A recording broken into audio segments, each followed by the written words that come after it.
আসসালামু আলাইকুম। এই আজকে নির্বাচনের সংসদীয় নির্বাচনের শেষ পর্যায়ে শেষ সময় মানুষ অধীর আগ্রহে দাঁড়িয়ে আছে, যে মানুষ অধীর আগ্রহে দাঁড়িয়ে আছে যে ভোট নেওয়ার গণনা হচ্ছে, ভোটের ফলাফল জানার জন্য মানুষ দাঁড়িয়ে আছে অধীর আগ্রহে। সুন্দর, ভালো লাগলো। সুন্দর পরিবেশে ভোট গণনার কাজ চলছে। মানুষের মনে একটা হাই হতাশ যে কে পারবে কে পারবে না, কে জিতবে না। এই কারণেই সবাই আর কি আগ্রহটা একটু বেশি যে কে জিতবে না। আমার চান্দা মামা বড় টেনশনে আছে। চান্দা মামা খুব টেনশন আছে না? টেনশন নাই, খুব সুন্দর একটা পরিবেশ। তবে আজকের এই জাতীয় সংসদ নির্বাচনে আজকে কোনো মৃত মানুষ ভোট দিতে আসেনি।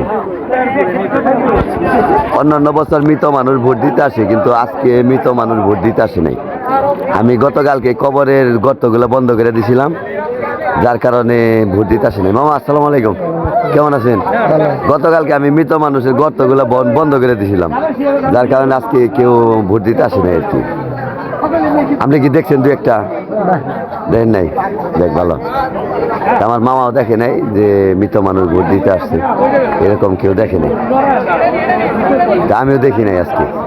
খুব ভালো লাগলো অনেকদিন পরে এরকম পরিবেশে ভোট দেওয়া, অনেকটাই ভালো লাগলো। যে অন্যান্য বছর মৃত মানুষ যেমন ভোট দিতে আসে, এই বছর সেরকম মৃত মানুষ ভোট দিতে আসে নাই। আমাদের গ্রামের কবরস্থানের গর্তগুলো আমি জায়গা দিয়েছিলাম, যার কারণে। ভাই আসসালামু আলাইকুম, ভালো আছেন? অন্যান্য বছর তো ভাই মরা মানুষ ভোট দিবার আহে না, এইবার কি মরা মানুষ কোনো ভোট দিবার আইছে? এবার আসে নাই না? না, খুব ভালো লাগলো আর কি, অনেক ভালো লাগছে। 5 বছর আগে ছিল, 5 বছর আগে হয়েছিল না?